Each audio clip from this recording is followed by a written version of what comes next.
வாழ்க வளமுடன். ஸ்ரீ ஞானவாசல் நேயர்கள் அனைவருக்கும் ஸ்ரீனிவாசனின் அன்பு வணக்கங்கள். மயான கொள்ளை திருவிழா மாசி மாதம் சிவராத்திரி பண்டிகையை தொடர்ந்து அனைத்து அங்காளம்மன் ஆலயங்களிலும் மயான கொள்ளை திருவிழா கோலாகலமாக கொண்டாடப்படுவது வழக்கம். மயான கொள்ளையின் புராண வரலாறு பற்றியும் நாம் அறிந்து கொள்ளலாம். தட்சனின் யாகத்தில் விழுந்த தாட்சாயினி ஆக்ரோஷ ரூபம் கொண்டு எழுந்த வடிவமே அங்காளம்மன். அவளை அடக்கி ஆண்டுக்கு ஒரு முறை மட்டும் விடுவித்து மயானத்தை சூறையாட சிவன் அனுமதித்தார். 5 தலைகளுடன் விளங்கிய பிரம்மன் திலோத்தமை என்ற தேவ மங்கையின் அழகில் மயங்கி அவளை துரத்தினான். திலோத்தமை கைலாயத்தில் அடைக்கலம் புகுந்தாள். பார்வதியின் வேண்டுகோளுக்கு இணங்க பிரம்மனின் ஆணவத்தை அழிக்க விஷ்ணுவின் ஆலோசனைப்படி பிரம்மனின் ஒரு தலையை சிவபெருமான் வெட்டி எறிந்தார். அது சிவபெருமானின் கைகளில் ஒட்டிக்கொண்டது. எவ்வளவோ முயன்றும் அதை சிவபெருமானால் தட்டிவிட முடியவில்லை. அதனை தன் கையிலேயே தாங்கிக் கொண்டார். இதனால் சிவனுக்கு பிரம்மத்தி தோஷம் பிடித்தது. இதை அறிந்த பிரம்மனின் மனைவியான சரஸ்வதி சிவபெருமான் பிச்சை எடுக்கும் கோலத்தையும் அன்னை பார்வதி அலங்கோல வடிவத்தை அடைய சாபமிட்டார். அதையடுத்து விஷ்ணு தன் தங்கை பார்வதியிடம், நீ மலையரசன் பட்டணத்தில், அதாவது மேல்மலையனூர் பூங்காவனத்தில் பாம்பு வடிவில் இருக்கும் பொழுது உனக்கு விமோச்சனம் கிடைக்கும் என வழிகாட்டினார். அகோர உருவம் கொண்ட பார்வதி நாடெல்லாம் அலைந்து திரிந்து திருவண்ணாமலை சேர்ந்தாள்.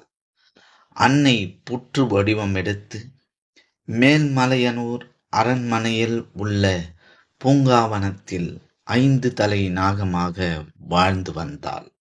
அந்த சமயத்தில் மலையனூர் வந்த சிவனின் குரல் கேட்ட பார்வதி விஷ்ணுவை மனதில் நினைத்து தியானம் செய்தாள். விஷ்ணு கூறியபடி விநாயகப் பெருமானை காவல் நிற்க செய்து அன்னபூரணி மூலம் சுவையான உணவை சமைத்து அதை 3 கவலமாக்கினாள். 2 கவலங்களை சிவனின் கையில் இருந்த கபாலத்திற்கு வழங்கினாள். அதன் சுவையில் மயங்கிய கபாலம் ஆசை தீர உண்டது.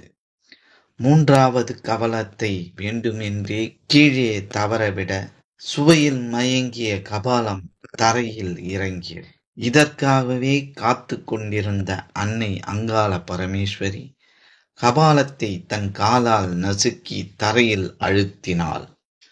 உடனே சிவபெருமானின் பிரம்மத்தி தோஷம் நீங்கி சுயநிலையை அடைந்தார். இந்த ஐதீகத்தை நினைவுபடுத்தும் வகையிலேயே மாசி மாதம் மயான கொள்ளை நிகழ்ச்சி நடைபெற்று வருகிறது. மயான கொள்ளை திருவிழாவின் போது அம்மனின் முன்பு பிரம்ம கபாலத்தை கையில் ஏந்தி கோயில் பூசாரிகள் பக்தி பரவசத்துடன் ஆடியபடி மயானத்திற்கு செல்வர். இதையடுத்து அம்மன் மயானத்தில் எழுந்தருளியவுடன் அங்கு குவித்து வைக்கப்பட்டிருக்கும் சுண்டல், கொழுக்கட்டை, தானியங்கள் ஆகியவற்றை வாரி இறைத்து மயான கொள்ளை திருவிழா நடைபெறும். விழாவின் போது அங்காளம்மனுக்கு சிறப்பு தீபாராதனை நடைபெறும். முன்னதாக அங்கு கூடியிருக்கும் திரளான பக்தர்கள் தங்களது வேண்டுதலை நிறைவேற்றும் விதமாக தானியங்கள், பழங்கள், சுண்டல், கொழுக்கட்டை மற்றும் சில்லறை நாணயங்களை வழங்கி நேர்த்திக்கடன் செலுத்துவர்.